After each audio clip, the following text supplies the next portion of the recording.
F'konferenza tal-aħbarijiet f'Kastilja l-Prim Ministru flimkien ma' Deputat Prim Ministru Louis Grech qalu li l-programm ta' ċittadinanza b'investiment se jwassal għal ġid nazzjonali biex itejjeb il-livell tgħixin u kull qasam soċjali bħas-saħħa, x-xogħol, l-edukazzjoni u l-infrastruttura.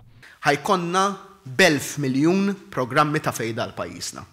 B'1000 miljun illi bijhom ħankunu nistgħu nibnu dan il-pajjiż, pajjiż Ewropew u modern illi verament jixraq lill-poplu tagħna. 1000 miljun li permezz tagħhom ħajinħoloq ix-xogħol, li permezz tagħhom ħajkonna proġetti soċjali, proġetti ta' innovazzjoni, proġetti ambjentali. Il-Prim Ministru fakkar kif il-Gvern se jimxi fuq il-programm ta' kompromess li għamlu l-Kamra tal-Kummerċ u r-Regolatur tas-Servizzi Finanzjarji l-MFSA.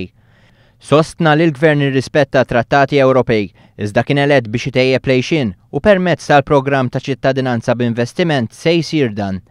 Fakkar esperjenzi fil-passat fejn il-Parlament Ewropew rid li Malta ddaħħal l-abort, iżda l-Gvern qatt m'għamel dan. Żied jgħid li l-Unjoni Ewropea wkoll ridet li jsir burden sharing, iżda s'issa l-ebda pajjiż Ewropew maċċetta li jagħmel dan. Dwar il-programm il-Prim Ministru qal li diġà bosta li applikaw għall-programm huma nies ta' fama u kwalità għolja.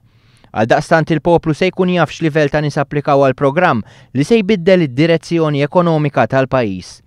Intant il-Prim Ministru reaġixxa għal mod ta' kif Simon Busuttil bih lil Malta l-fini politiċi li tagħhom se jbagħti l-konsegwenzi.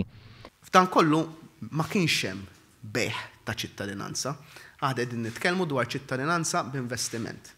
M'hemmx beħ ta' ċittadinanza, l-unika ħaġa li nbieħet kienet pajjiżna mill-kap tal-Oppożizzjoni. Simon Busuttil beħ lil Malta. U ta' dan il-poplu żgur li ħajżomlu kont. Fid-dawl ta' dan kollu, il-Gvern verament qed iħares lejn l-interess nazzjonali għax qed jaħdem bisħieħ biex jirpilja l-ekonomija tal-pajjiż u joħloq ħajja ta' livell għoli.